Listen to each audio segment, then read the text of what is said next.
Magandang umaga po sa bawat isa sa atin at ganoon din po sa patuloy na sumusubaybay sa ating pong FB viewers. Magandang umaga po sa inyo. At sa ating pong unang awitin, higit siyang tumatamis.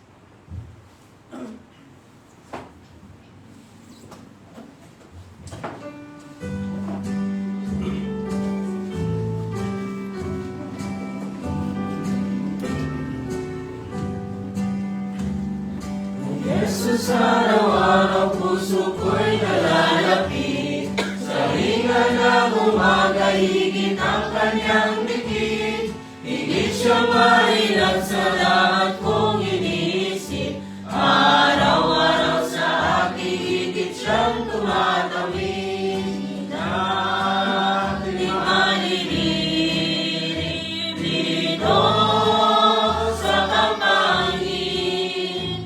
Doon higit at higit ang tamis niya sa atin. Wala din niya'y bumati ng akin siyang makita. Higit siyang marilag kaysa tala sa umaga. Kasiyahan ang kaluluwa ko sa kanya'y labis. Araw-araw sa akin higit siyang tumatamis. Di natin malilirim dito sa kampangin. Doon higit at higit ang tamis niya sa Tayo akin. po magsitayo. Ang aking puso may agad niyang iniibsan. Sa kaniyang piling pawi na ang kalungkutan. Mahal ko ang Kristong sa sala ko ay nagsakit. Araw-araw sa akin higit siyang tumatamis. Di natin malilirim dito sa kampangin. Doon higit at higit ang tamis niya sa akin. Manatili po tayong nakatayo para po sa ating pong pambungad na panalangin. Pangunahan po tayo ni Brother Al. Sige po, salamat po tayo mga kapatid. Ulit at nalaming Ama, salamat po sa umagang ito, sa aming pag-aaral, sa iyong mga salita. Salamat rin po sa mga kapatid na muli po tinipon dito sa bahay panambahan upang mag-aral kami sa mga banal na salita. Gabayan niyo po ang anak yung gagamitin, ang banal na espiritu, ang siyang gumabay sa kanya, Lord God, upang maipaliwanag niya po ang mga salita mo, hindi mo siyang katalinuhan, at sa mga pamilya niya po, i-bless mo rin po ang kanyang pamilya sa araw-araw nilang pamumuhay, Lord God. Ikaw po ang gumabay po sa amin hanggang matapos po ang aming gawain, at ikaw po ang gumabay sa umagang ito sa aming pag-aaral. Ikaw po ang mag-ingat hanggang matapos po ang aming gawain, Lord God. Ikaw po ang aming sabdalain, patispahan niya. Tayo na po mo po. Makakarinig po tayo ng tanging bilang na nagmumula po sa mga piling kababaihan at kalalakihan ng kikiyos. Atin na po tatawagin.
salamat sa kanyang bilang na ating pong narinig.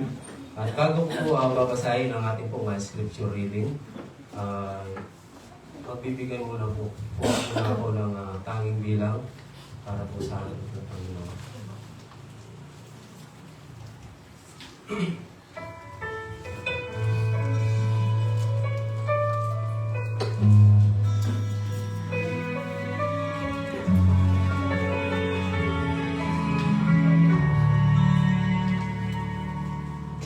Diyos, ako'y lumalapit,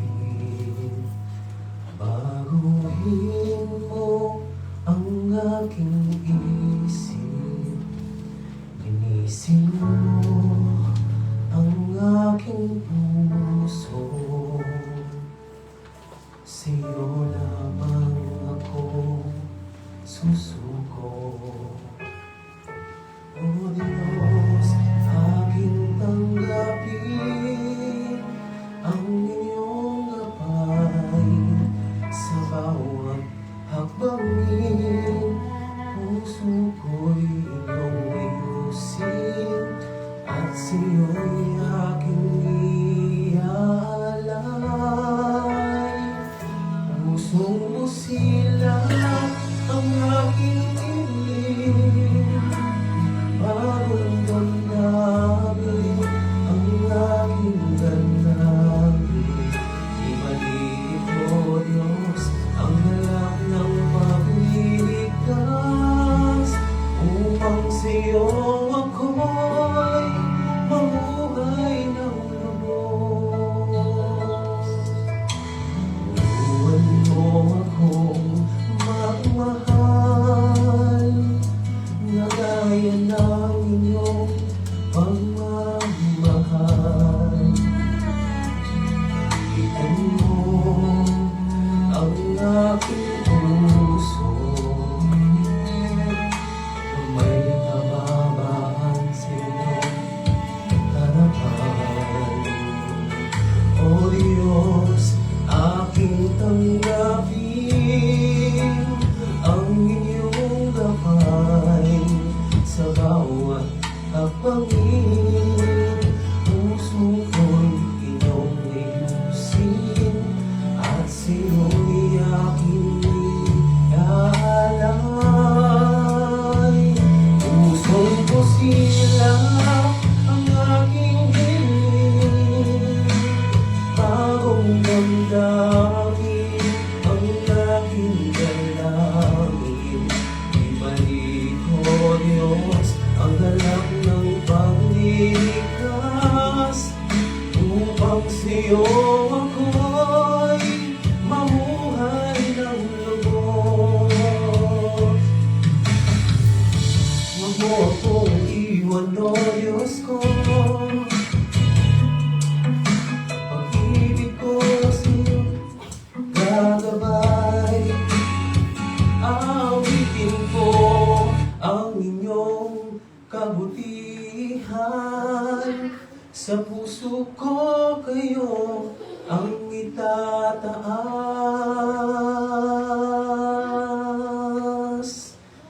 Pusong busilak ang aking hiling, bagong damdamin ang aking dalangin. Ibalik, O Diyos, ang galak ng pagliligtas, upang sa'yo ako'y mamuhay ng lubos.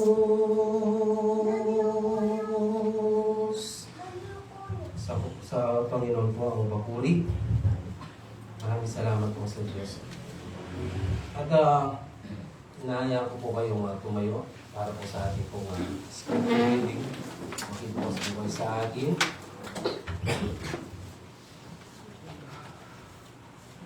Sa Proverbs chapter 6 verse to 6 to 8. Ulitin ko po, Proverbs chapter 6 verse 6 to 8. Aking pong babasahin sa wikang Tagalog. Proverbs chapter 6 verse 6. Pumaroon ka sa langgam ikaw na tamad. Masdan mo ang kanyang mga lakad at magpakapantas ka. Verse 7. Nabagaman walang pangulo, tagapamahala o pinuno. Last verse. Naghahanda ng kanyang pagkain sa tag-init at pinipisan ang kanyang pagkain sa pag-aanit. Purihin po ang pagkabasa ng salita ng ating Panginoon. Tayo na po po. At ihanda na po natin ang ating isipan para po sa mensahe na ibibigay ng ating pong Panginoon. Akin na po tatawagin ang ating pong kapatid na si Brother Lance.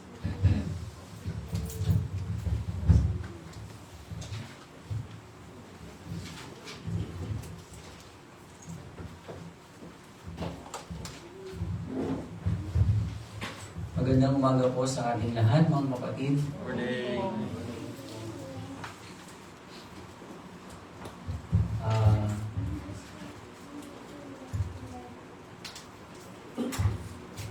As we can see po sa ating monitor, learning from the ants.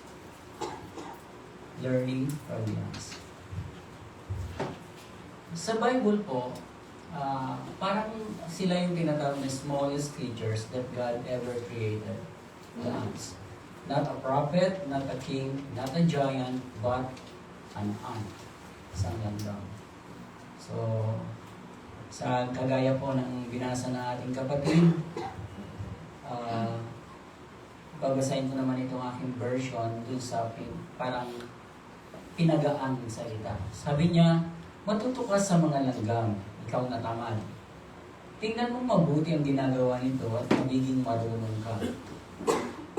Kahit wala silang komandante, opisyal o tagapamahala, nag-iimbak ito ng pagkain kapag tag-araw at nagtitipon ng pagkain sa panahon ng pag-aani. So, yun po yung lighter version ng binasa ng ating kapatid na si Brother Mike. So, ang parang pinaka-tema is magiging matalino ang isang tao sa pagtingin sa buhay ng mga langgam. Learning from the ants.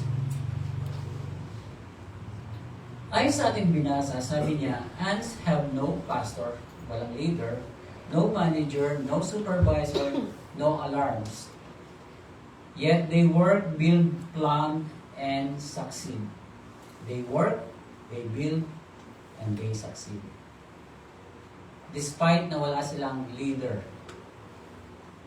ang mga ants ay wala silang parang mga pinuno. Walang nagsusupervise sa kanila. But, yun nga, they work, they build, they plan, and they succeed sa kanilang mga ginagawa. Ang challenge dito sa ating pag-aaral is, kung ang maliliit na langgam ay kaya mamuhay ng gaya ng matalino, tayo pa kaya nanilikha ng Diyos sa imahe at larawan niya? Yun po ang challenge ng ating pag-aaral ngayon. Bakit nga ba sinabi ng Diyos na tingnan natin ang buhay nila? At ano ang matututunan natin mula sa buhay ng mga langgam? Bakit isa sila sa mga halimbawa na isinulat sa Biblia para tularan at para pamarisan at para tingnan at para ipaghalintulad ang kanilang ginagawa sa ating buhay Kristiyano. Ano nga bang meron ang mga langgam na pwede nating matutunan at magamit bilang mga Kristiyano, bilang mga lingkod ng Diyos? Aralin po natin. Learning from the ants. Sabi nga, ulitin ko po, Proverbs 6, chapter 6, verse 6 to 8, sabi niya, matuto ka sa langgam. Take note of each word sa verse na to. Matuto ka sa langgam, ikaw na tamad. Tingnan mo mabuti ang ginagawa nito at magiging marunong ka. Kahit wala silang komandante, opisyal o tagapamahala, nag-iimbak ito ng pagkain kapag tag-araw at nagtitipon ng pagkain sa panahon ng pag-aani. Yun po yung verse na ating pag-aaralan, pag-ubulay-bulay ngayon. What are ano yung mga pwede nating makitang aral mula sa mga langgam? Number 1, ants are disciplined. The ants are disciplined. Sabi ng isang kasabihan, it takes discipline for one to attain goals and privileges in life. So, ang isang disiplinadong buhay ay nakaka-attain daw ng mga goals. Naaabot niya yung kanyang mga goals because of that attitude ng kanyang pagiging disiplinado. So, tignan po natin yung ipinaghalimbawa dito sa ating verse, wala silang ruler, wala silang commander, walang nag-uutos sa kanila, but they are disciplined to do their work. Ginagawa nila ang kanilang trabaho despite na walang nag-uutos. Walang pong nag-uutos sa mga langgam, pero nakikita natin how they work together. How they are disciplined sa buhay nila. Makikita po natin, they have workers para kumuha ng pagkain. Siguro nakikita natin, pinaghahalimbawa natin yung mga ants. Pag yan, makikita mo, meron silang dala-dalang pagkain, nagtutulong-tulong sila. Yung isang butil ng bigas na ganyan, hindi kayang dalhin ng isang langgam. So they work together. They are disciplined. Alam nila na kailangan tulong-tulong sila para yung isang butil na yon ay maihatid doon sa place kung saan sila nag-imbak ng pagkain. Meron din daw silang tinatawag na workers to build tunnels, yung mga kung saan nila ipapasok yung mga pagkain. Meron daw silang mga specific group na ang work is yon. While meron din mga specific group na ang ginagawa is maghakot ng pagkain, at may specific group na gumagawa ng tunnel kung saan i-imbak yung pagkain. So see how they are disciplined. Napaka-disiplinado ng mga langgam. Ito yung isang uri ng katangian ng mga langgam na gustong ipaghalintulad ng Diyos, ng Biblia sa isang Kristiyano. Isang disiplinadong Kristiyano. Alam niyo po yung mga langgam, yung ginagawa nilang yon, they do it daily, consistently, and faithfully. Walang angal. Ginagawa nila yung kanilang work. Ginagawa nila yung kanilang part. Ginagawa nila yung kanilang role. Bakit? Kasi ganun sila. Disiplinado sila. Walang angal. Hindi nagreklamo. Gayong araw-araw nila itong ginagawa. Sa ating paglilingkod sa Diyos, ang alam kong araw-araw na dapat natin gawin is ipahayag ang salita ng Diyos sa mga hindi mananampalataya. Bukod doon, ay mga pagtitipong kagaya nito na sinasabi ng Diyos na huwag nating pabayaan.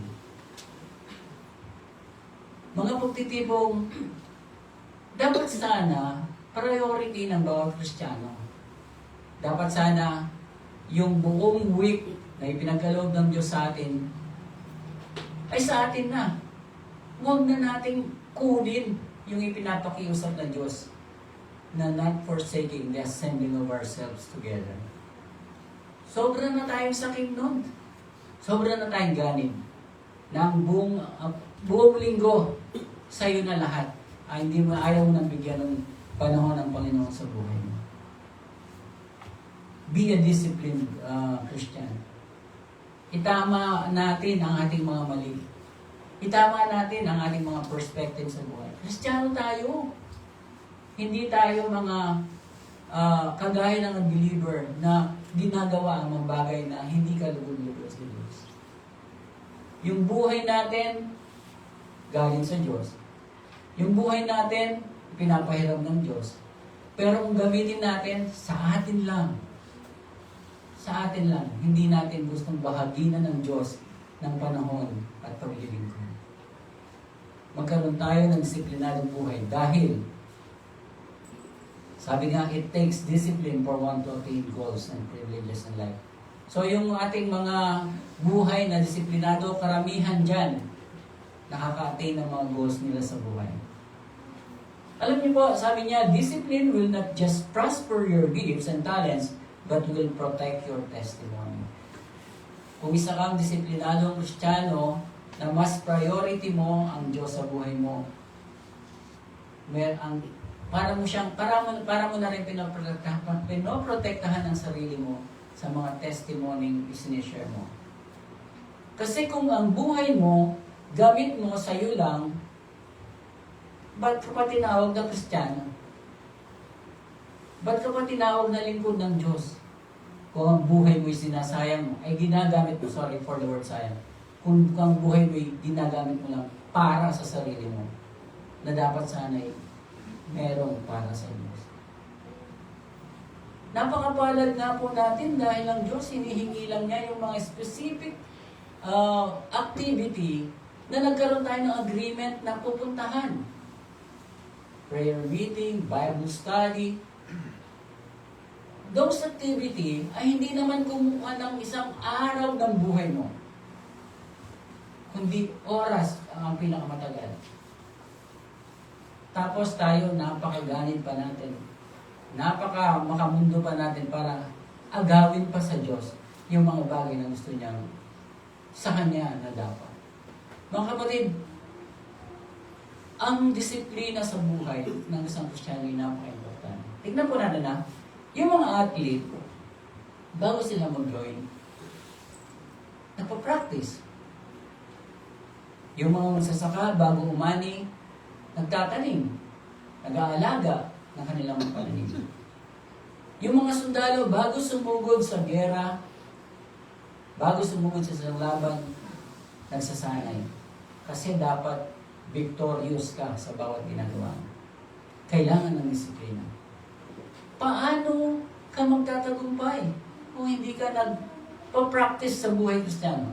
Paano ka magtatagumpay? Paano ka mananalo bilang isang Kristiyano kung wala kang disiplina sa iyong pangatawan? Sabi niya, pray even when no one sees. Serve even when no one thanks. Say thanks. Live holy life even when no one is watching. So, yung disiplinadong buhay, hindi na yan ini-instruct. Makikita mo sa kanyang buhay. Napaka-importante ng isang disiplinadong buhay. Kagaya ng mga ipinaghahalimbawa ng Diyos sa ating pag-aaral, ang mga langgam. Napaka-disiplinado ng mga langgam. At ito yung ugaling gusto ng Diyos na pamarisan natin, isang disiplinadong buhay. Sabi niya sa Proverbs 10:17, whoever hates discipline shows the way of life, but whoever ignores correction leads others astray. So yung disiplinadong buhay daw ay nagkakaroon na parang nagiging halimbawa ka sa lahat ng nakakita.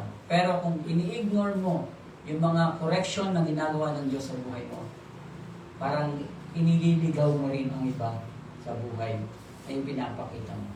So, having a disciplined life is pleasing, a very pleasing attitude to the Lord. Number 2, ants are very diligent, masipag.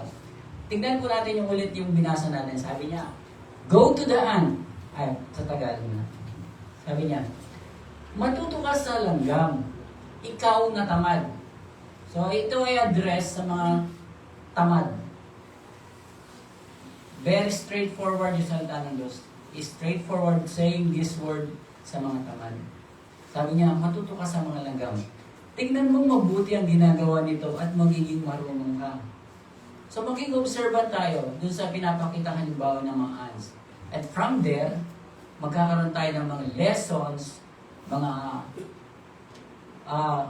makikita natin yung mga katangiang gusto ng Panginoon na makita natin sa mga langgam. Bakit? Kasi sabi niya, kahit wala silang leader o komendante, opisyal o tagapamahala, nag-iimbak ito ng pagkain kapag tagaraw. At nagtitipon ng pagkain sa panahon ng pag-aani. Napaka-masipag na nilalang ng mga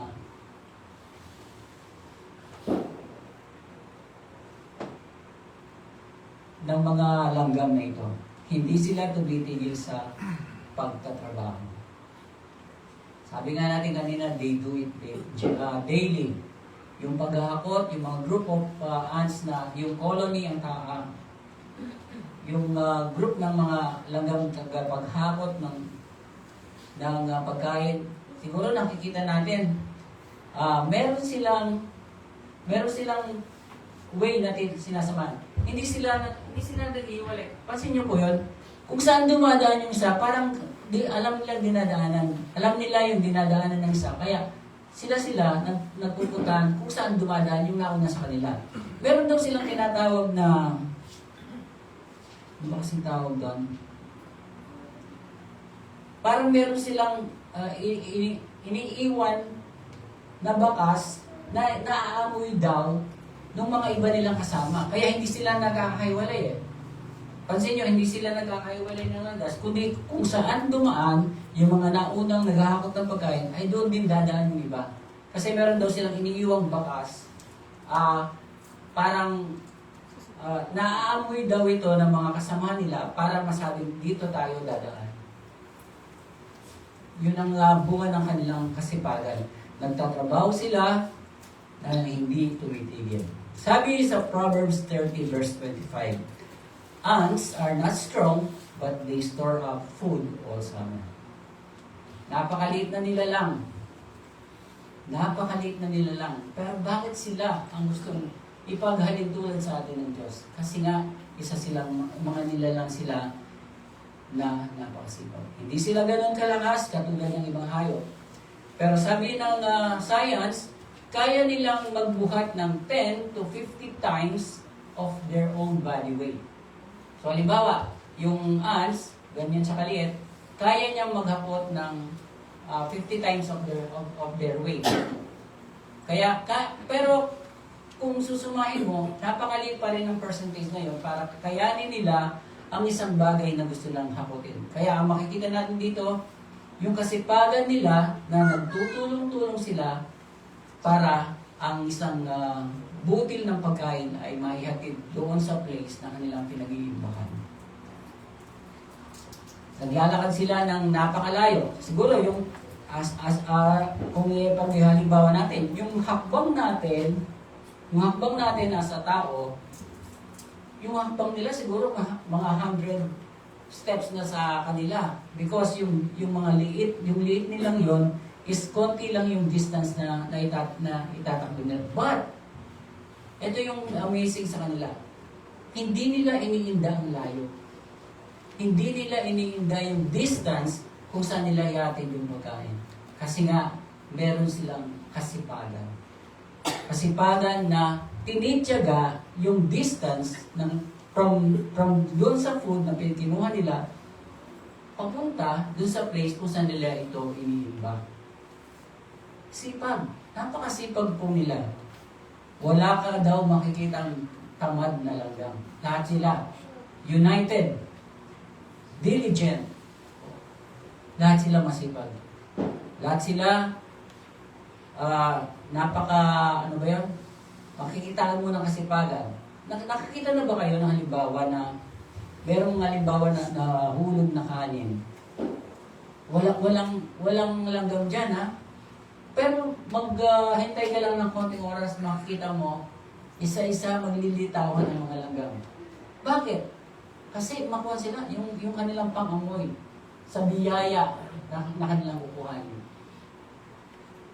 At yun, alam niyo po, yung mga langgam ng ganon, magkukumpulan na sila, hahakutin na nila. Isa pang katangian nila, hindi sila nag-quit easily. Pansin niyo, pag halimbawa, naghahakot silang ganyan. Minsan nilalaro natin, nilalagyan natin ng mga chalk para malihis sila. Nalilihis sila, pero hindi sila sumusuko. Nasasawata natin sila, pero hindi sila sumusuko. Ang gagawin nila, kapag natumba yung pagkain na kanilang kinuha, babalikan nila, kukunin nila. Hindi sila nag-quit ng ganun lang. Ginagawa ng langgam ang lahat ng kanilang mga kaya para ang pagkain ay maidala sa place kung saan nila dapat yun. Napaka-matyaga nila. Hindi sila madaling sumuko sa pagsubok na ginagawa ng tao. Kapag hindi sila nagtagumpay once, babalik uli yan. Hahanapin muli yung pagkain para mahakot talaga nila doon sa lugar na kanilang pupuntahan. So makikita natin, they have strength in numbers at lahat sila ay hard workers. Napakasipag ng mga langgam. Sabi ng Proverbs 14:23, all hard works brings a profit, but mere talk leads only to poverty. So makikita natin, yung langgam are the best example ng sinasabing sipag at tiyaga. Sila yung ating dapat tularan sa ating buhay bilang mga Kristiyano. Sa ating buhay, marami tayong gusto makamtan eh. Minsan, gusto natin halos lahat ng karangyaan, halos ng maganda sa buhay natin. Pero hindi natin maitulad dito sa mga ginagawa ng langgam na tinityaga nila ang mga bagay na gusto nila makamtan. So, ang sabi ng isang kasabihan, do not expect a harvest if you are too lazy to plow. Kung tamad ka, huwag kang mag-expect ng harvest. Dapat ang isang Kristiyano ay isang masipag na Kristiyano. Number 3. Ito pa po isang magandang katangian ng mga langgam. They value teamwork. Ants value teamwork. Sinasabi natin kanina, yung kumilos sila, parang iisa ang kanilang kilos. Kapag nag-akot sila, naglalakad sila, iisa ang kanilang daan. Sila ay very well organized. They work as a team. Nagtatrabaho sila parang isang group of team na kailangan nating may hatid ang pagkain ito. May mga instances na tayo nakikita siguro mga isolated cases na isang langgam doon. But madalas, ang mga langgam, they are in group. Madalang lang yung makikita mo nagkakahiwalay-hiwalay sila yan. Lagi silang nasa group. Libo-libo, milyon-milyon, nagsasama-sama sila. Ang kabuang daw ng mga langgam is, meron silang actually queen. But this queen, hindi siya nag-aakas sa leader. Yung queen na yon, parang inaalagaan ng lahat ng langgam because siya yung nag-aanak. Nag-aanak ng mga, parang dumami sila. Pero hindi siya leader na parang nagkukuman. Inaalagaan lang siya para yung pagdami nila ay maprotektahan. Ang nagpoprotekta sa kanila, sa queen na ito, queen ant na ito, are yung mga maliliit. Meron daw male ants din, ito yung mga nagme-mate with the queen, at ito yung mga para dumami sila. But yung male ant daw po, para maikli lang ang buhay. Kaya namamatay din sila. Unlike yung queen, para mahaba daw yung buhay nito kasi nga siya ang nagpaparami doon sa group nila sa mga langgam. So, ito yung sinasabi ko nila, meron sila, ito pala yung sinasabi ko nila, meron silang pheromones. Meron silang tinatawag ng pheromones. Na kapag naglalakad daw sila, parang yung pheromones na yun ang yung nagiging guide ng bawat isang langgam para yung dadaanan nila ay isa lang. Yun ang naiiwan doon sa paglakad nila, naiiwan yun. Kaya sila, makikita natin, naka-fall in line sila kasi yun ang kanilang nakasanayan. Dahil they work as a team nga po. At makikita natin, hindi uso sa kanila yung salitang Lone Ranger, nag-iisa. Sama-sama lagi sila sa pagtatrabaho, sa pag-aalin ng pagkain, sa paghahakot ng pagkain. Ano yung implication nito sa ating buhay Kristiyano? Dapat, tayo, we work as a team. Paulit-ulit nating sinasabi, ipinaghahalimbawa ng Diyos ang ating buhay bilang mga Kristiyano, bilang bahagi ng iisang katawan. Lahat tayo ay parte ng isang katawan. Katawan na kikilos, katawan na lalakas kung sama-samang nagtatrabaho. Katawan na titibay kung sama-samang at tulong-tulong na nagtutulungan tayo sa pag-work as a Christian. Yung parte mo bilang isang Kristiyano, nasabi ko na rin minsan, hindi yan kayang gawin ng iba.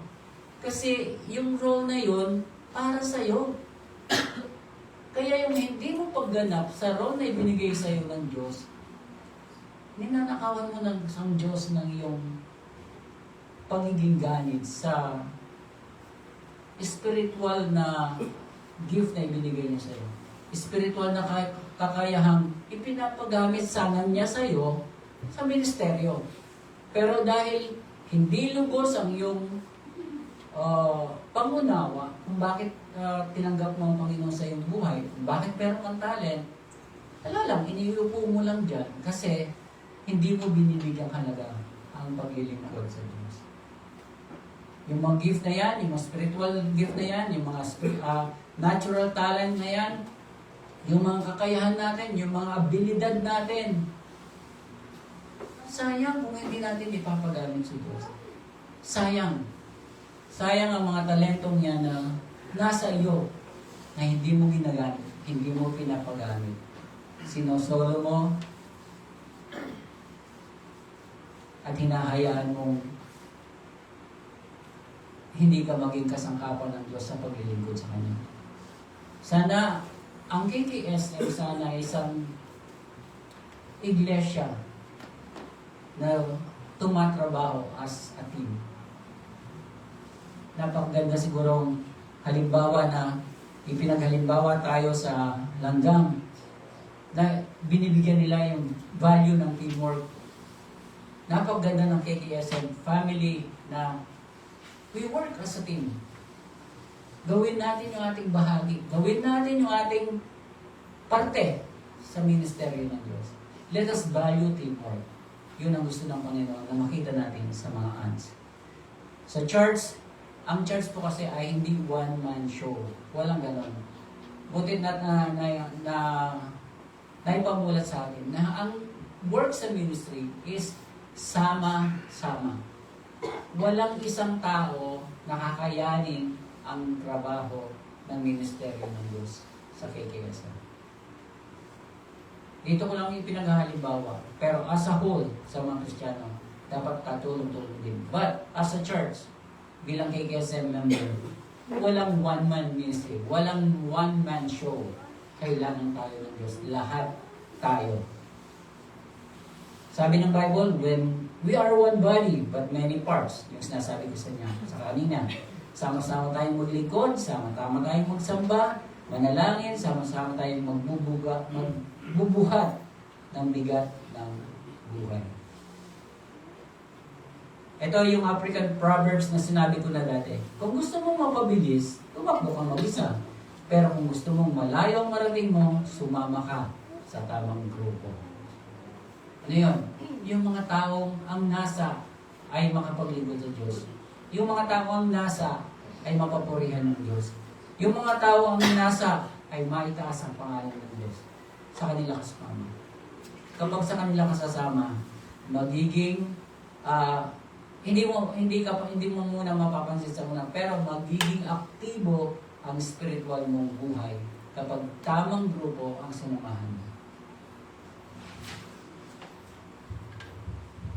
And last, sabi niya, ants prepare for the future. Nandun din yun sa ating binasa, yung last part sabi niya, nag-iimbak ito ng pagkain kapag tagaraw at nagtitipon ng pagkain sa panahon ng pag-aani. Very aware sila kung kailan sila dapat mag-akot ng pagkain. Alam nila, ready sila. Siguro pag gusto na yung anihan ng palay, baka ready na rin sila, baka ganun. Pero yung readiness nila, lagi yun kasi nga, they work daily, consistently, faithfully. Yun ang gusto makita ng Diyos. They prepare for the future. Sabi niya, they had no commander, no overseer, or ruler, Yet they stores its provision in summer and gathered its food at harvest. Handa sila lagi. Handa sila lagi sa ahead of time. Siguro yung, halimbawa, April ang tagani, March pa lang nagre-ready na sila para sa gagawin nilang paghakot ng makakain nila sa kanilang group. Ganon sila, ganon ang mga ants. Kung ipaghalimbawa mo ang mga langgam sa paghahanda, ang mabuting aral kasi ng isang taong handa is mahirap siyang patumbahin. Bakit ka mo? Halimbawa, Kristiyano ka, lagi kang nagbabasa ng salita ng Diyos. Lagi kang involved sa ministry. Lagi mong pinapagamit sa Diyos ang buhay mo. Laging sa kapurihan ng Diyos ang ginagawa mo. Pagdating ng pagsubok, hindi ka madaling itutumban yan. Bakit? Meron kang ipong lakas. Sino yung madaling matumba? Yung walang panahon sa Diyos. Asahan mo yun. Pag meron silang problema, iyak, reklamo, na parang ang bigat-bigat ng parusa sa kanila ng Diyos. Pero ang totoo, kinulang lang sila ng paghahanda. Ang buhay Kristiyano, paghahanda yan eh. Lagi. Kapag ikaw ay preparado, anumang bagyo, anumang pagsubok ng buhay, kakayanin mo. Bakit? Handa ka nga eh. Nakahanda ka because inihanda mong sarili mo sa bago pa mangyari ang mga bagay. Kaya yung mga Kristiyanong matatag, hindi yan matatag dahil matatag. Naghanda sila. Nag-prepare sila. Nag-aral sila ng mga salita ng Diyos. Nag-involve sila sa ministry. Alam nila na alam ng Diyos ang problemang darating, kaya kaya nila. Mga kapatid, ang paghahanda sa buhay ay napaka-importante para hindi ka matumba ng mga problema sa buhay. Magbasa ng Bible, mag-ipon ka ng spiritual strength. Minsan, meron portion dun sa ating prayer list, spiritual strength. Pwede naman, pero ang totoo, nasa sa atin, individual na preparation sa battle of sa spiritual battle na meron ang buhay Kristiyano. Preparation is very important, kagaya ng mga ants. Kasi hindi nga tayo habang buhay ng malakas, kaya nga sinasabi ng Diyos, yung matatag, magpakatatag palalo. Dahil yun talaga gagamitin natin sa mga pagsubok ng buhay na darating sa atin. Ants, prepare for the future. And we are commanded, and we are, sinasabi ng Diyos, tularan sila. Maganda rin tayo. Kasi may spiritual battle tayong pinaharap bilang mga Kristiyano. Pero isang classic story, itong storya ng mga elementary year natin, yung tungkol sa langgam at kay Tipaklong. Alam natin to, yung langgam, kwento ni langgam at Tipaklong. Sabi daw ni Tipaklong, ano ka ba naman? Wala ka nang ginawa sa buhay mo, kundi trabaho, ipon pagkain. Ba't di mo ko gayahin? Nag-i-enjoy lang sa buhay. Lukso-lukso. Ini-enjoy niya ang kanyang buhay. Pero dumating yung tagulan. Dumating yung tagulan at nagkaroon ng pangailangan sa pagkain. Yung langgam, iwasay. Bakit? Maganda eh. Yung Tipaklong, malungkot, balisa. Bakit? Walang paghahandang ginawa. So ang ginawa ng Tipaklong, pumunta kay Anne, sabi niya, pwede mo ba akong bigyan ng pagkain? Ang langgam, generous naman daw, pinakain naman. Pero anong aral dito? Iba ang dulot ng isang naghahandang tao. Kaya mga kapatid, yung lesson po dito sa number 4 is may magandang bunga kapag spiritually ready ka sa buhay Kristiyano. Ngayon, ito yung mga tanong na magbibigay sa atin ng challenge. Kung tatanungin ka ng Diyos, May disiplina ba ang spiritual life mo? Masipag ka ba o magaling sumuko? Marunong ka bang makisama at makipag-teamwork? Ikaw ba ay naghahanda spiritually para sa future? Ulitin po natin at pagbulay-bulayan. Number 1, may disiplina ba ang spiritual life mo? Number 2, masipag ka ba o madaling sumuko? Number 3, marunong ka bang makisama at makipag-teamwork? Number 4, ikaw ba ay naghahanda spiritually para sa future? Wala akong sasagot yan. Personal ang approach niya. Kayo ang makakasagot, tayo ang makakasagot sa mga tanong ito. At tatapusin ko yung ating pag-aaral sa nabasa ko, sabi niya, small habits today will create big victories tomorrow. Small habits today will create big victories tomorrow. Ito yung galing sa salita ng Diyos na you will reap what you sow. So, yun po. Yun po ang pinaka-challenge sa atin. Yung mga ginagawa natin bilang mga Kristiyano ay pinagpahalin tulad ng Diyos sa mga langgam. Sana nakita natin kung anong mabubuting aral, mabubuting ugali, mabubuting habit ng mga langgam na pwede natin i-apply bilang mga Kristiyano. Tayo po'y manalangin. Nakailangan naman namin Diyos, maraming salamat po for giving us another privilege na mag-aral po ng iyong mga salita. Though napakalimited po ng aming kakayahan para may pahayag lahat ng gusto mo. Salamat din po na sa gabay ng banal na Espiritu na kami nakakapag-aral po ng ganito. At kung meron pang kulang sa aming mga naibabahagi, nawa ang banal na Espiritu siyang tumulong upang lubusang ipaunawa sa amin ang mga bagay na kailangan po namin malaman para magkaroon kami ng matatag na spiritual na pamumuhay. Maraming salamat po sa pangalan ng Panginoon Jesus.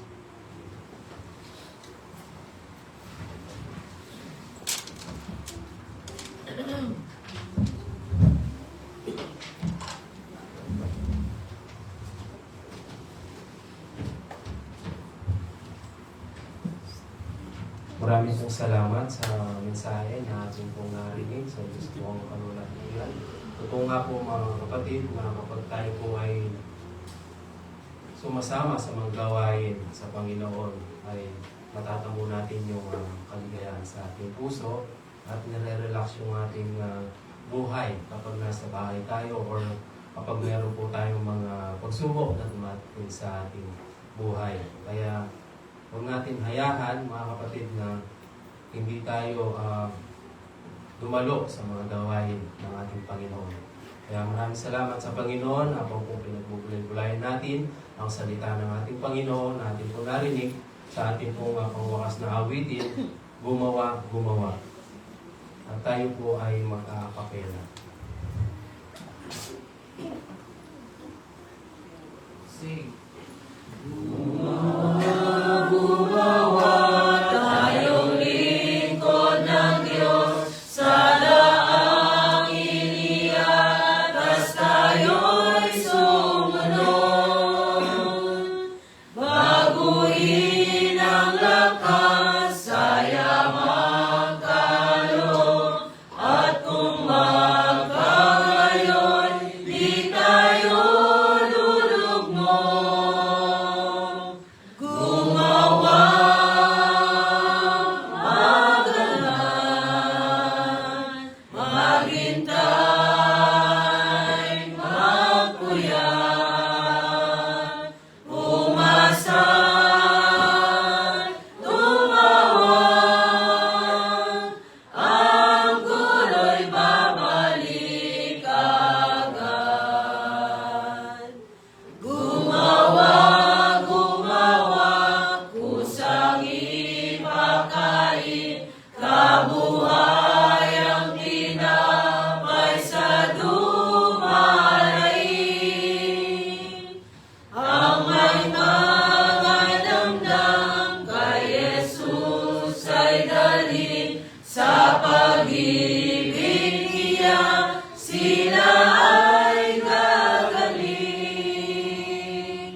Mabuting na biyaya ang naagaw natin sa harap ng Ama nating mahalin. Gumawa, magangan, maghintay, magpuyat, umasa, tumawag, ang gulo'y babalik agad. At para po sa ating po closing prayer, paunahan po tayo ni Brother Ronnie. Ay, pwede namin na bilang Diyos kayo salamat sa Thursday ko. Salamat sa napagawin ng panahon na ipinagkalubo sa mga sa amin.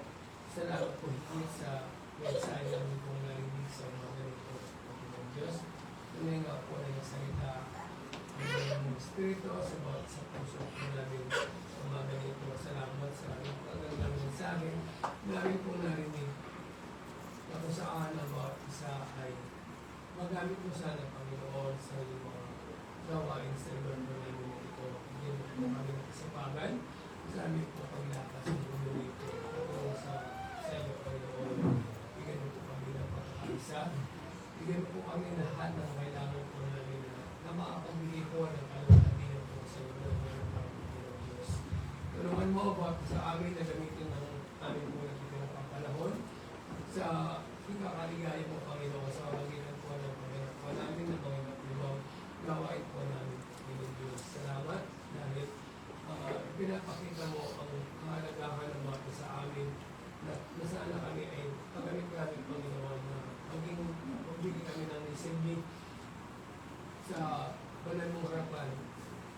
Ganun kami ay pinagkalooban mo ng kaligtasan, Panginoon, na nararapat lamang po na ibigay po namin ang natatanging pwede namin maibigay para ikaw ay nakilala, Panginoon. Salamat dahil nakikita po namin sa bawat kapatid po namin dito sa lugar na ito na ginagamit mo, Panginoon.